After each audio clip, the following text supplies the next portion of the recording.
हमेशा मुझे मारते थे।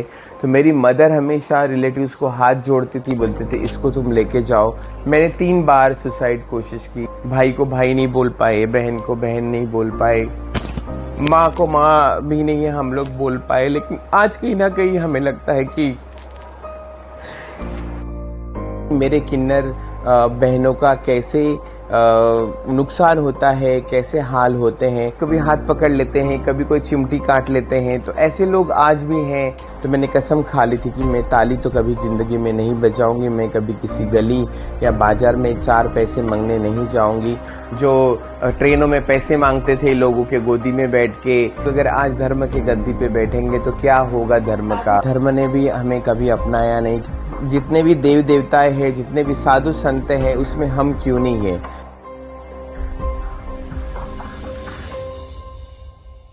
जय श्री महाकाल, ओम नमो नारायण। मैं हूँ पवित्रानंद गिरी। मैं किन्नर अखाड़ा एवं जूना अखाड़े की महामंडलेश्वर हूँ।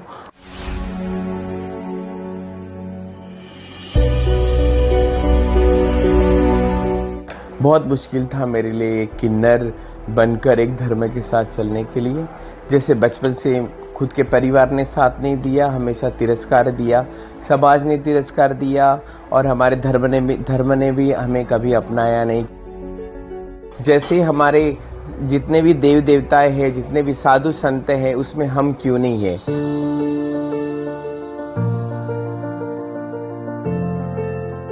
जब भी मेरे घर में मेरी फैमिली के लोग नहीं रहते थे या फिर मेरी सिस्टर्स कहीं जाती थी, तो उनके कपड़े मुझे पहनना बहुत अच्छा लगता था, लिपस्टिक लगाना अच्छा लगता था। एक मैं औरत जैसी रहना चाहती हूँ, मैं एक लेडीज जैसे रहना चाहती हूँ, मेरी बहनों जैसे रहना चाहती हूँ।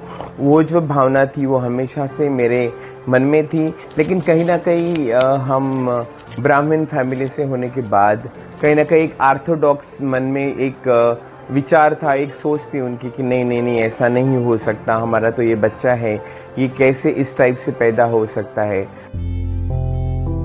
भाइयों का रुख हमेशा बहुत बेकार था मेरे लिए, कि जब भी मेरे भाई बाहर जाते थे तो उसके जो दोस्त थे वो हमेशा बोलते थे कि तेरा भाई लड़की जैसे चलता है, तेरा भाई क्या ऐसा है क्या, या तुम लोगों ने कुछ छुपा के तो नहीं रखा है। उसने मुझे इतने तरीके से मार के देखा है, कभी रस्सी में पैर बांध के मारा है, तो कभी कुलाड़ी फेंक के मारा है। तो मुझे लगा कि अब मुझे जीने का कोई मतलब नहीं है, मुझे तो ये लोग हमेशा सताते हैं, हमेशा प्रॉब्लम क्रिएट करते हैं, इससे अच्छा मैं इस दुनिया से चले जाऊँ। मैंने 3 बार सुसाइड कोशिश की, 2 बार जहर खा के और 1 बार मैं कुएं में कूदी। लेकिन फिर भी मैं भगवान के पास नहीं जा पाई। मुझे बहुत दुख मिला है, मुझे सेक्सुअली अब्यूज़ किया है मेरे रिलेटिव्स ने, और मुझे बहुत बुरा लगता था कि मैं किसे बताऊँ ये प्रॉब्लम। तो बहुत बार ऐसा होते होते मैंने एक दिन ठान लिया कि और जैसे मेरी एग्ज़ाम ख़त्म हो जाएंगी तो मैं यहाँ से भाग जाऊँगी। मैं वहाँ से डायरेक्ट नागपुर चली गई और मैं वहाँ पे रही। मैं तो भगवान का भोग का प्रसाद खाया करती थी मंदिर में रह के। मैंने अपनी एजुकेशन की तरफ मन लगाया। मुझे इतना पक्का हो गया था मेरे दिल में कि मुझे एजुकेशन करना बहुत ज़रूरी है, और एजुकेशन करके ही मैं मेरी लाइफ को और अच्छा बना सकती हूँ। बीएससी नर्सिंग का 3-3.5 साल का ट्रेनिंग लिया नागपुर मेडिकल कॉलेज से। मैं घर तो मुझे जाना नहीं था, कहीं मुझे टोली बधाई या हमारे किन्नरों में होता है कि रोज़ जाके तुम पैसा लेके आओ, या किसी के घर में बच्चा हुआ है तो वहाँ जाके आओ।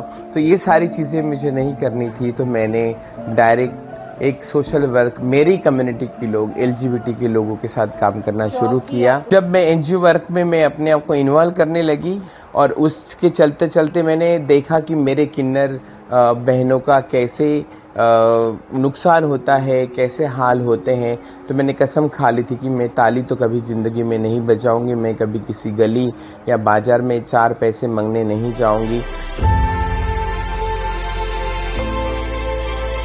और एक टाइम ऐसे आया 2014 का कि मैं अचानक उज्जैन आ गई, और उसके बाद तो हमें कहीं ना कहीं लगा कि हम इसी गली के बच्चे हैं, इसी आंगन के फूल हैं।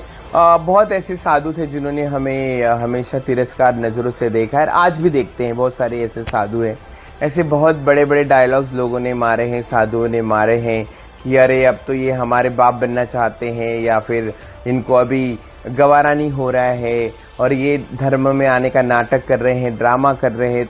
लेकिन एक जो तिरस्कार है वो आज भी कहीं ना कहीं साधुओं के बीच में से नहीं गया। इसलिए मैं बोलना, एक ही मर्यादा पुरुषोत्तम था राम के बाद जिन्होंने हमें अपनाया। ओ ते हरिगिरी बापू जुना अखाड़े के श्री महंत है। आज भी सोशल मीडिया पे बहुत सारी नीचता वाले काम लोग करते हैं।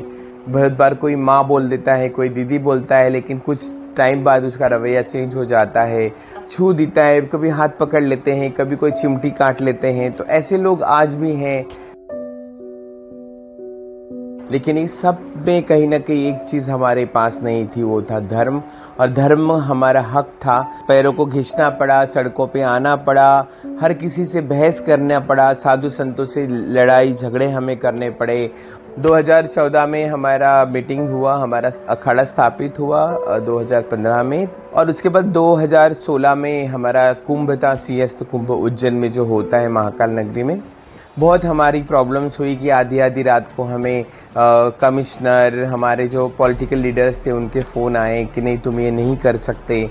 लेकिन फिर भी हमने शांति से हमारा पेशवाई निकाला। और जब हम जिस रास्ते से चल रहे थे, जितनी पेशवाई में हमारी पब्लिक थी उतनी कभी साधु संतों के पेशवाई में, पूरे अखाड़े में जितने सालों से कुंभ चल रहा था, कभी नहीं हुई। जो ट्रेनों में पैसे मांगते थे लोगों के गोदी में बैठ के, कोई किसी को सलमान शाहरुख बोल के हाय मेरे राजा दे रहे मुझे 10 रुपए, ये सारे डायलॉग्स बोल के बोलने वाले लोग अगर आज धर्म के गद्दी पे बैठेंगे तो क्या होगा धर्म का। सारी साधुओं में एक बहुत हल्ला हो गया, लेकिन कहीं ना कहीं हमारा आगे आना कभी किसी को अच्छा नहीं लगा। इसके बदले हमें बहुत सारी झगड़े करने पड़े, बहुत सारा तिरस्कार झेलना पड़ा। वापस साधु समाज को बहुत ज़रूरी हो गया हमारे साथ उठना बैठना बात करना, क्योंकि हम कभी साधुओं के पैर नहीं पड़ते हैं, साधु हमारे पैर छूते हैं। क्योंकि साधु हमारे नीचे आते हैं, साधु संत, और फिर मनुष्य आते हैं। हम देवी देवताओं में आते हैं किन्नर। तो कुछ साधु बहुत अच्छे हैं, संत बहुत अच्छे हैं जो हमें बहुत दिल से अपनाया है। आज हम एक सनातन अपने धर्म के साथ हक से चल रहे हैं। और हमारे मदर फादर, हमारी फैमिलीज, हमारे रिलेटिव्स आज हमसे भी थोड़ा प्राउड फील करते हैं कि चलो हमारा बच्चा गलत नहीं था, लेकिन आज कहीं ना कहीं वो अच्छी जगह पे है। आज वो लोग भी हमारे चरणों में होते हैं, हमारे पैर छूते हैं, हमसे आशीर्वाद लेते हैं।